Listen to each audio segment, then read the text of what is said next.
অসম কবি সমাজৰ চিলাপথাৰ শাখা সমিতি, অসম লেখিকা সমাৰোহ সমিতিৰ চিলাপথাৰ শাখা সমিতি, প্ৰজ্ঞাজ্যোতি সংগীত মহাবিদ্যালয়, নৱজাগৰণ সাহিত্য মঞ্চ আৰু সাৰথীৰ যৌথ উদ্যোগত আজি চিলাপথাৰ আৱাসিক উচ্চতৰ মাধ্যমিক বিদ্যালয়ৰ প্ৰাংগণত অনুষ্ঠিত কৰা হয় শীতৰ কাচিয়লি ৰ'দত শব্দৰ সতে এবেলা শীৰ্ষক এক গীত, নৃত্য আৰু কবিতাৰ অন্তৰংগ আলাপৰ অনুষ্ঠান। অৱসৰপ্ৰাপ্ত শিক্ষক ব্ৰজনাথ বৰুৱাৰ সঞ্চালনাত অনুষ্ঠিত মনোগ্ৰাহী অনুষ্ঠানত কেইবাটাও নৃত্য দলসহ ৪৯ গৰাকী কবি শিল্পীয়ে গীত পৰিৱেশন আৰু কবিতা পাঠ কৰে।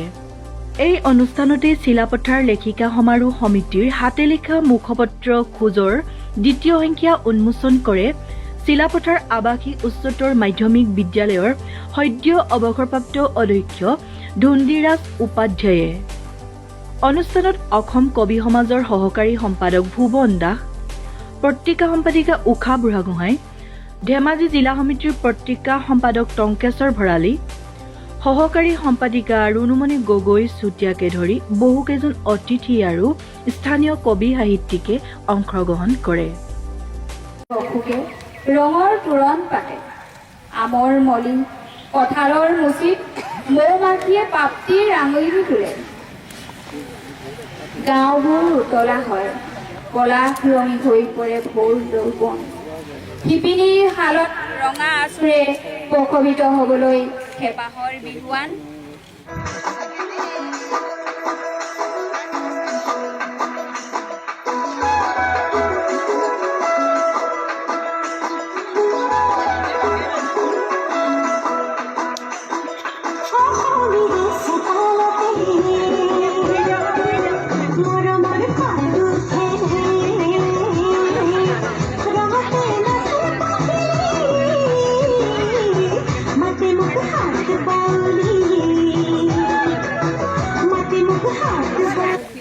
সম্পাদক হ'ল দীপামণি বকল শইকীয়া। এইখন আচলতে মই ইমান আপ্লুত হৈছোঁ বিশেষ এটা কাৰণত, এইখন হাতে লিখা আলোচনী। ইয়াত প্ৰতিগৰাকী কবিৰ, প্ৰতিগৰাকী লেখকৰ সেই অনুভূতি, সেই মৰম, সেই ভালপোৱা, সেই চেনেহ, সেই সৃষ্টিৰ তাগিদা। কাব্য ক্ষেত্ৰখনৰ পৰা আঁতৰি আছিলোঁ।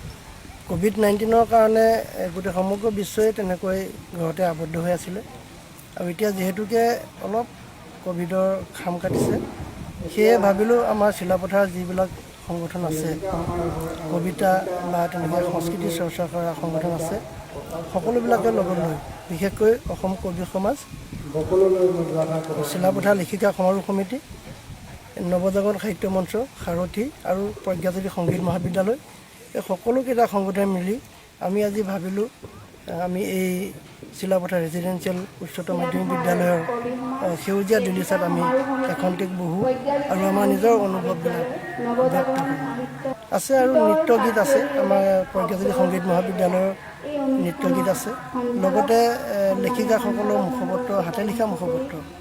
তেওঁলোকৰ এটা পৰম্পৰা সৃষ্টি কৰিব বিচাৰিছে, গতিকে তেওঁলোকে হাতে লিখা অৱস্থাত বিশেষকৈ লেখিকাসকলক আখৰবিলাক সংৰক্ষণৰ কাৰণে তেওঁলোকে হাতে লিখা অৱস্থাত এখনি মুখপত্ৰ খোজ তেওঁলোকে প্ৰকাশ কৰিছে আৰু সেইখনো আজি উন্মোচন হৈছে।